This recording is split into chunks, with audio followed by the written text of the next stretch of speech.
Hello, Wanderers. Welcome back to our Crusader Kings 3 roleplay series following Tion Dayne, the former Sword of the Morning, the Rider of the Dragon, Grey Ghost, and the Lord of the Torrentine.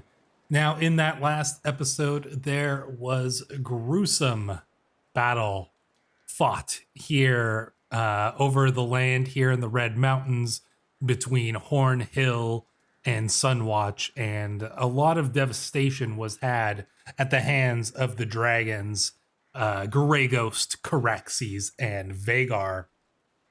Now, all of that battle and the, fighting over this little bit of land, which was justified. Keep in mind that the Reach did just previous to that invade the Torrentine with their own massive army. And so this was a war of just revenge, which is something that would be important to Tion.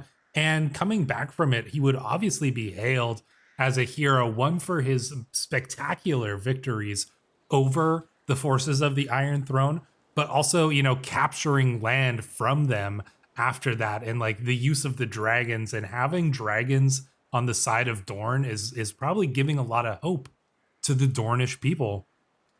And we suffered very minimal losses compared to the Iron Throne. Our losses were maybe in the hundreds or the thousands, whereas the Iron Throne losses were in the tens of thousands, simply due to the fact of having 3 dragons on the field of battle, because obviously the dragons of the Targaryens are tied up in their own civil war, the Dance of Dragons, that's going on.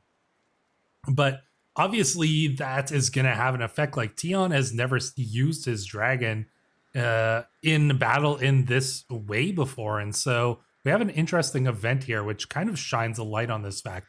I'm back on the battlefield, and the mud is clinging to my boots, the rank stench of the dead assaulting my nostrils, and once again I'm reliving the day I saw Caraxes burn Athos down at the Battle of Baldcrest.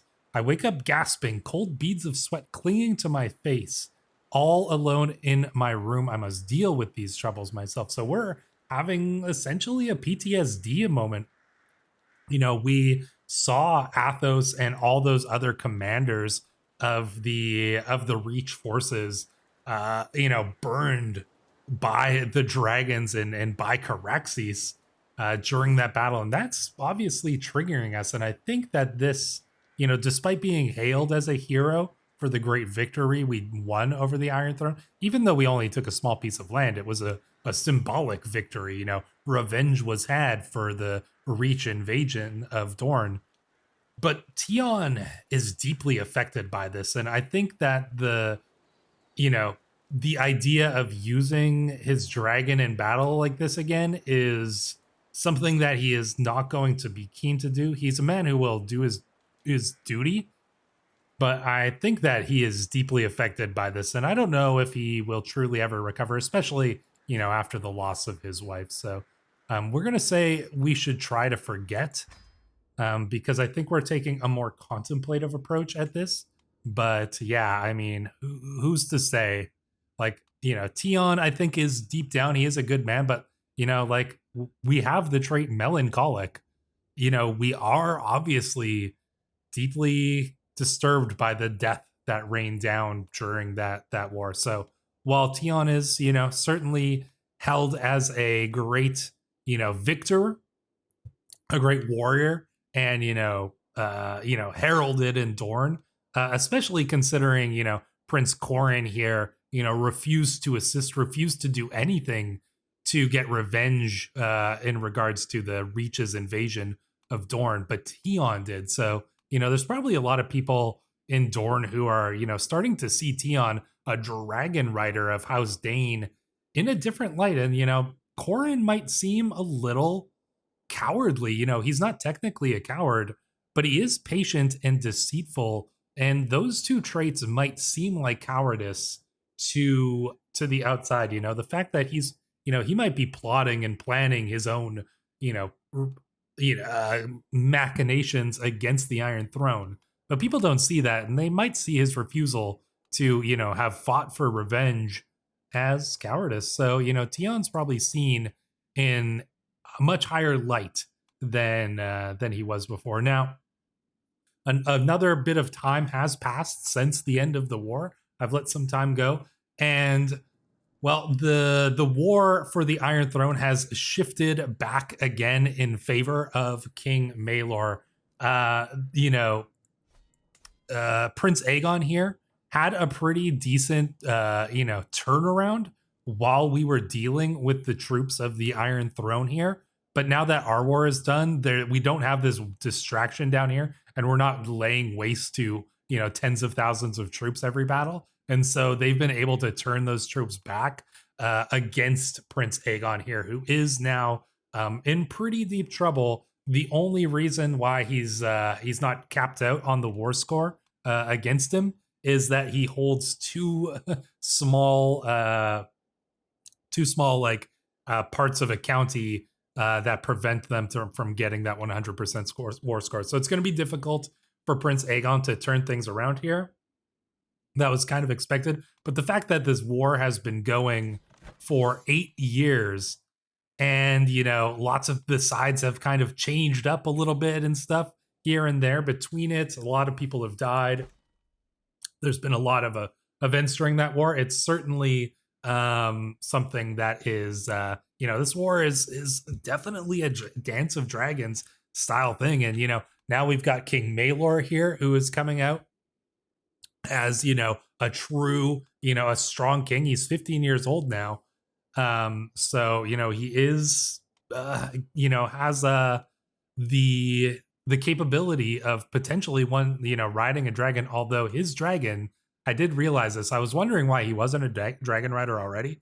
And it's because his dragon Demagon is actually being held in the dragon pit on Dragonstone. So the dragon that Maelor is bonded with is in the possession of Prince Aegon. So that's actually, Prince Aegon's got a nice advantage there because he's preventing Maelor from becoming a powerful dragon rider. So the only dragon Maelor's got is from Princess Rhaenyra here and her dragon, Blackclaw. So interesting turn of events there.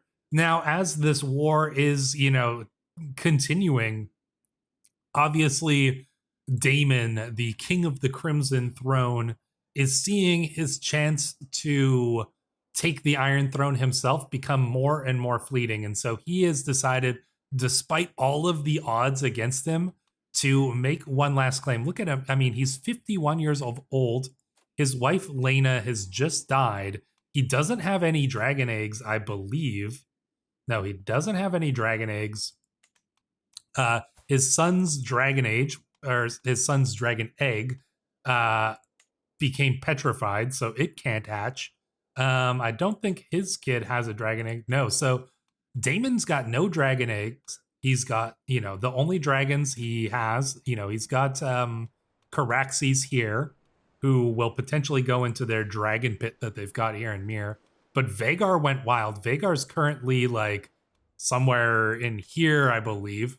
Let's see. Actually, there is an easy way to search for it too. You don't need to go into your events here in your manage realm events. If you want to find the dragons, you can just go into find character and then go all, search for dragon. Oh, well, we don't even need to because Vhagar pops up right here. Just because it sorts it by it sorts the dragons at the top anyways. So Vhagar is actually, okay, he is right there. So yeah, he's a wild dragon now flying around Myr, and I don't know. We'll see if anybody can tame him, but so only got Caraxes. But seeing his chance slip away here, this war has gone on a long time. Maelor's kind of turning it back. If he does, he's going to be able to get his dragon back potentially. Daemon's got one last opportunity, and he is attempting to take it. So he has declared his second war for the Iron Throne, and we'll see if he can pull it off. He's got the one dragon. No idea if he's going to call us in, so I guess we'll see here. Yeah, of course he calls us in. So Tion, unfortunately, despite the effects of seeing what dragons can do to men in battle, he is being called on to honor his alliance, and he is an honorable man. He will accept despite the costs to his own well-being, his own sanity, he is going to honor his alliance here. So we are going to go to battle. We will raise our armies once more, and we will see if we can put Daemon on the Iron Throne. Something tells me this is going to be very difficult, but we shall see. Okay, our son's army is also going in, which is a little concerning. Maybe we should stick with them.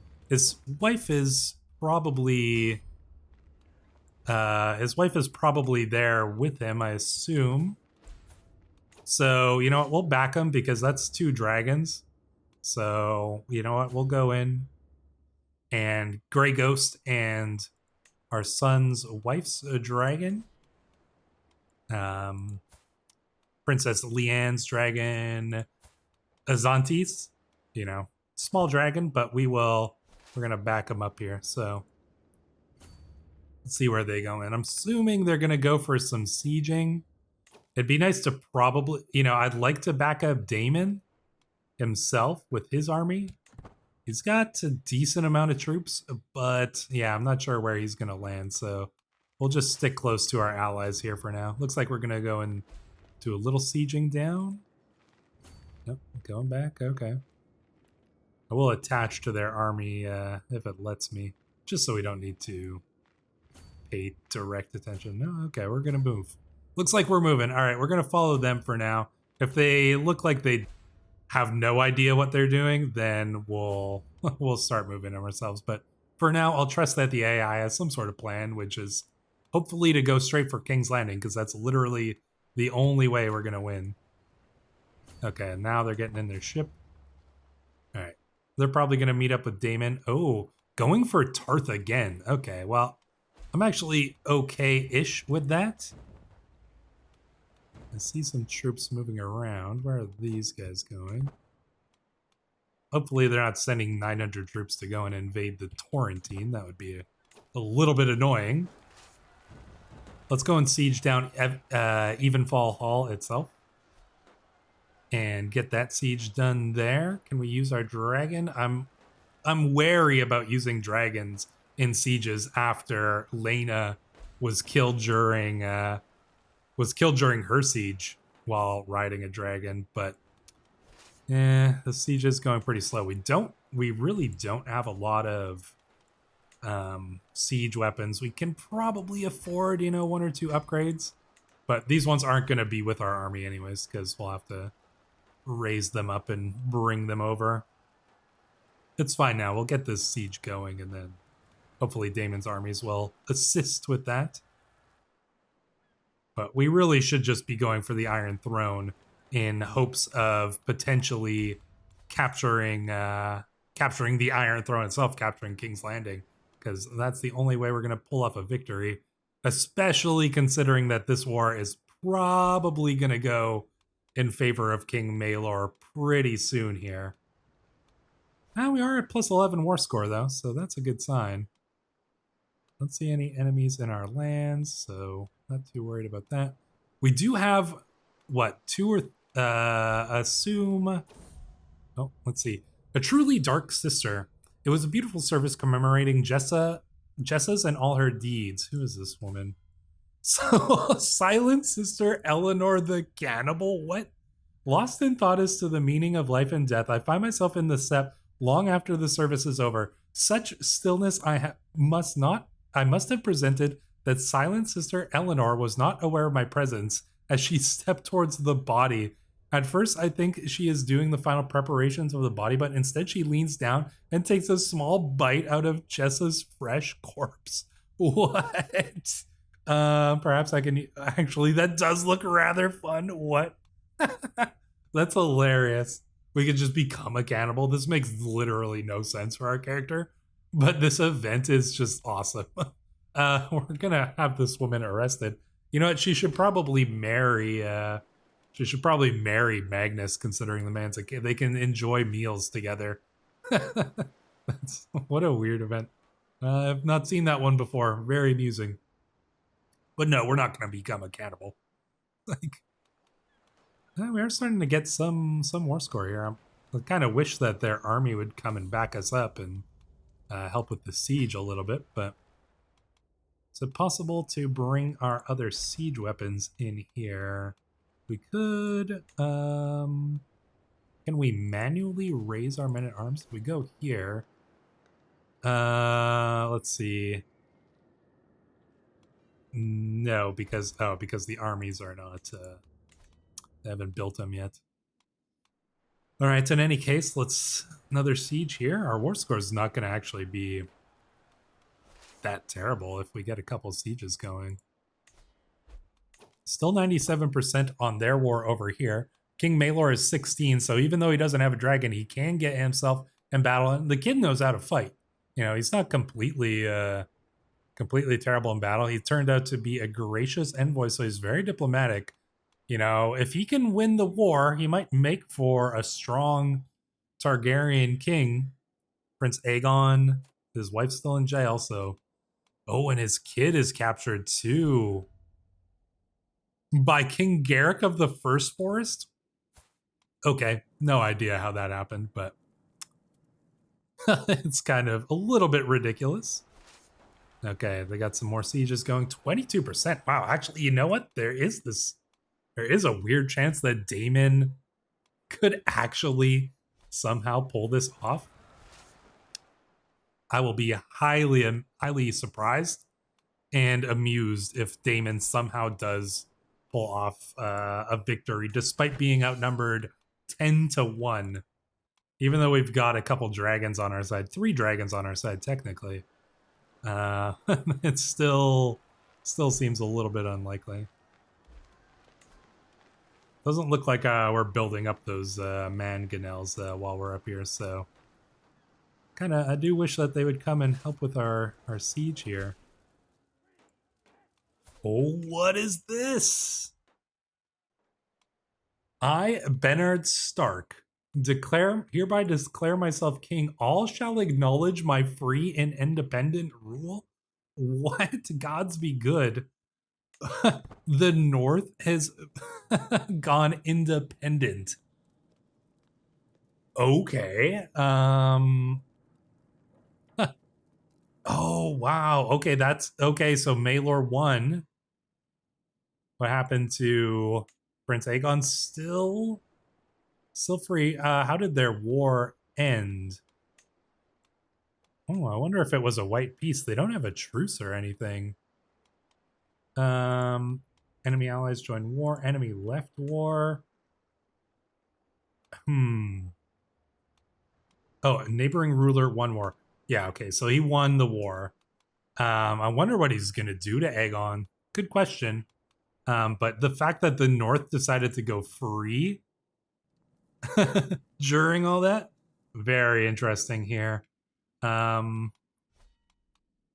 Oh, Daemon's war was invalidated too? I think maybe... Yeah, okay, I think it was. Or was it? No, he's still fighting. But we're not.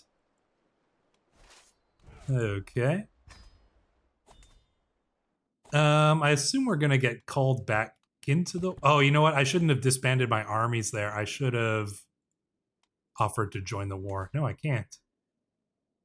You've been called into this war already. Weird. Not exactly sure what happened there, but I guess you're on your own now, Daemon. Yeah, that's a little... Oh no, we're... I don't know what's going on with that. Things can get a little buggy. I don't think we can really consider this, in character that we would be, leaving, Daemon's army or anything like that, or just like leaving our ally. So, I'm not entirely sure if I have a good explanation for why we can't actively participate in this war now, but our son is still in the war, so perhaps I don't know, perhaps we've left our son to carry on this war. We are Now we are 67 years old.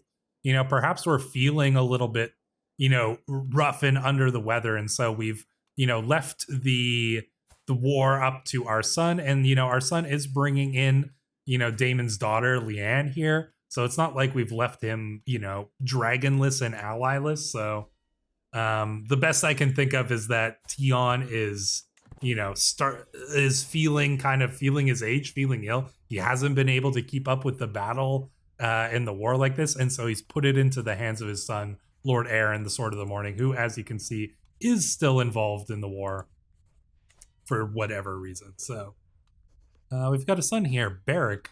That's fine. I don't mind that name. A lot of people dying in my dungeon. We've got a lot of prisoners. I suppose we can ransom some of them.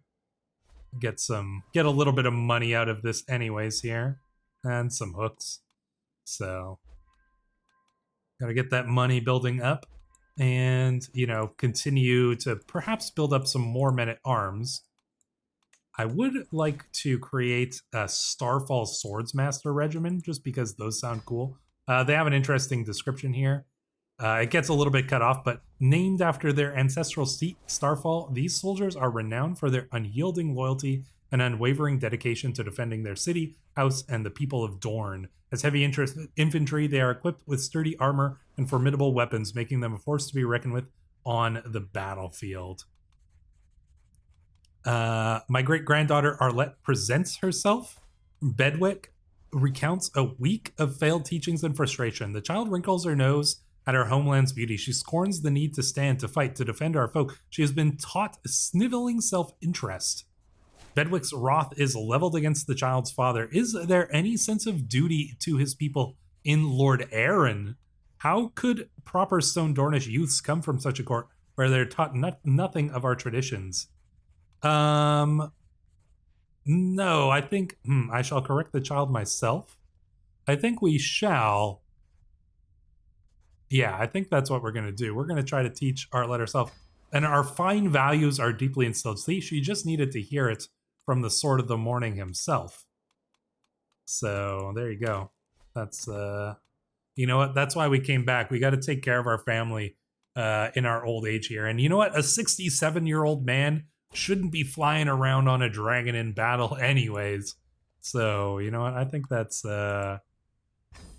something to consider. Our age, we leave the battle in the hands of those better suited towards it, like our, son who is in the prime of his youth, 28 years old. You know what? Let him hold the blade dawn and wield it into battle.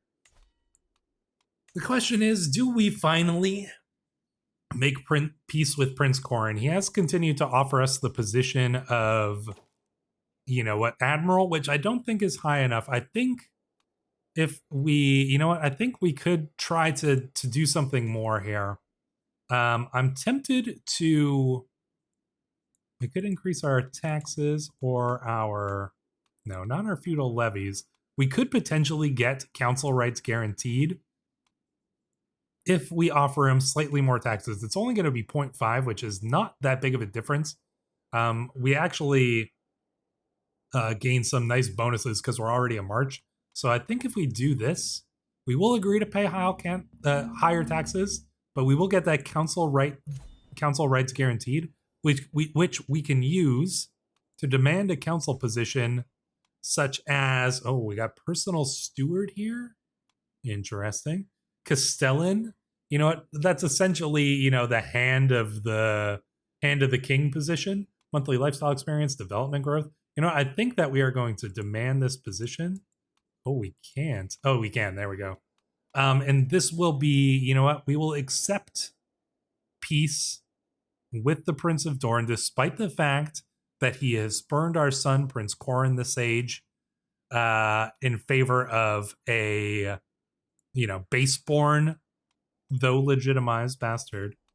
But we will demand this council position, and we will make peace, not on Corrin's terms, but on our own terms. We're not going to come sniveling back. We are the hero of Dorne. We are the enactor of Dornish vengeance against the Reach. We are the rider of Grey Ghosts. We were the sword of the morning, and from the sword of the morning, you know, comes the rest of our family. And I think that this is an acceptable way to make peace. I've heard of your disputes with that friendless fool Siaman, Siaman Willems. A most contemptible excuse for a man. Well, you said it, not me. Given our mutual interests, I'm sure we will get along well. So Siaman apparently has an enemy in Isilla here, who is the wife of Magnus the Slaughterer. No idea how he pulled that off, but I eagerly await opportunities to discuss this further. Yeah, I don't think we need. You're no friend of mine, Yasel. Yeah, I don't think we need to be friends with such a person. One thing I did notice, I believe, yeah, it was over here in Carrion Heights. I mentioned this in the last episode, and I will kind of keep an eye on how things go with Damon here. Oh, looks like he's got some big enemy armies here. Okay, so maybe it was the right time to come and zoom in here. He's got the dragons, though, so they might actually be able to pull it off. Maybe not, though. Yeah, even the dragons are not enough to pull off a victory against the sheer amount of forces. Even though, you know, House Dayne is assisting, you know, our son. There are, you know, House Dayne troops in this battle, so nobody go around telling me like that we just, you know, up and left our ally high and dry. Like, we do have troops in this battle, so there's only so much I can do with the game mechanics, you guys. Let's see, traits for our granddaughter there. We'll get her calm. Calm's a good trait. Damon's getting his butt kicked now. He's still, nope, there goes the war score, starting to turn. Yeah, that's unfortunate. I'm sure it would help if you had another dragon, but I don't know if there is any way that we could, you know, join in this war. So yeah, we'll just have to trust that our son is doing his due diligence, and that things are going okay. His wife is still alive. His wife survived that battle. Damon's still up. Damon's still surviving. So yeah, things are. Oh, actually, now they're landing in. They're landing over here in in the Stormlands. Oh, but no, there's just too many. There's too many enemy troops. Like, he was never gonna win this. Master Tion, they just started swinging at one another when she is interrupted by a high-pitched shriek, turning our attention to a fight down the street. A couple of pages beating each other up. All right. Yeah, damn, there we go. Unfortunately, the forces of House Dayne and Daemon Targaryen are not enough to face off against the combined might of King Maelor here. So this is an interesting event. I don't know if I've seen this before. Several foreign and Westeroni merchants have likewise set up shop, displaying a dazzling array of goods and services. While walking through the bazaar, one merchant catches my eye. He is a tall man with a plain face and a strange outfit. Behind him are two burly guards, each brandishing an arach. The man is selling handcrafted jewelry. As I step closer, a young man roughly bumps into me, causing me to knock over and break the vendor's entire collection. The merchant howls ragefully, and suddenly the guard sees what? The guard sees me. And the merchant demands immediate restitution. We must be. This must be like an assassination attempt. I assume that this is not happening in the Torrentine, but actually in Sunspear. Presumably this is happening in Sunspear because we are the now Castellan for Prince Corrin. You know what? Maybe this is all just like a ploy by Prince Corrin to have something, you know, have something happen to us. This could be an assassination attempt by Prince Doran here in Sunspear. Fair, you know, that sounds like a reasonable explanation for it. Okay, take the gold. No, we're not going to give the gold. Get off of me. It was an accident. Where are my guards? Help someone. Help. I'll fight you. Well, I think we're going to try to say, I don't think we would just fight them, right? I think we would say, get off me, it was an accident. No, I think well, you know what? I think this is gonna start a fight because, like I said, I think this is an assassination attempt. So I think even if we tried to say get off me, it was an accident, I think a fight's gonna start anyways here. The merchant is rambling on in front of me. I realize that the guards probably aren't expecting someone trained in combat to fall for their scam. Yeah, sure.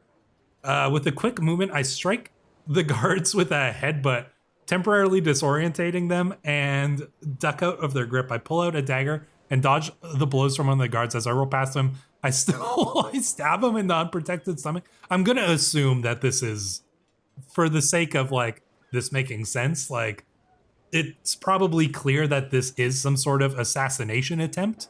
And yeah, like the merchant's got his own dagger. You know what? These guys are trying to take Tion down. So this is the only way that this makes sense. And honestly, it's kind of cool that, you know, Tion might be exploring Sunspear in the Shadow City. And then, you know, a couple people try to assassinate him. Yeah, all right, let's do this. Is this gonna start a actual like duel event? I'm not sure. Let's quickly take this trait here. Huh. I don't think it does.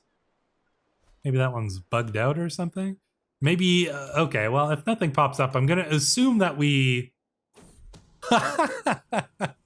Well, now, you know what? You thought I was just making that up that whole time? My spy master has come to me with grave news. It is my rival and liege, Prince Corin, that is plotting to kill me. I told you it was an assassination attempt. Apparently, we did, you know, we did survive that. Oh man, this actually makes things crazy. My spy master has come to me with grave news. It is my rival and liege, Prince Corin, that is plotting to kill me. Okay, so it is... We know that Prince Corin attempted to murder us. Huh. So we obviously survived the murder attempt. We know Corin was behind it. Perhaps we, you know what? I think that I'm imagining that we like killed those two guards and, you know, but like we managed to like disarm the merchant, perhaps disarm, like physically disarming him with our blade. And you know what? He talked and it was apparently Corin was behind this. Oh man, I don't know what you got. I don't know what you do in that situation. Like, your liege is trying to kill you. I don't know. Is this the time for Dorne to come independent? Do we declare an independence war? We could definitely win. You know, he doesn't have any powerful allies that we need to be worried about. An independent Torrentine would not be very... We would be prime targets for the Targaryens. Oh man, that's actually tough. This is a tough decision. Daemon's got his war still going on. You know, our son is still assisting him. Dayne, you know, us Dayne forces are still in there. Just want to reiterate, we didn't abandon Daemon.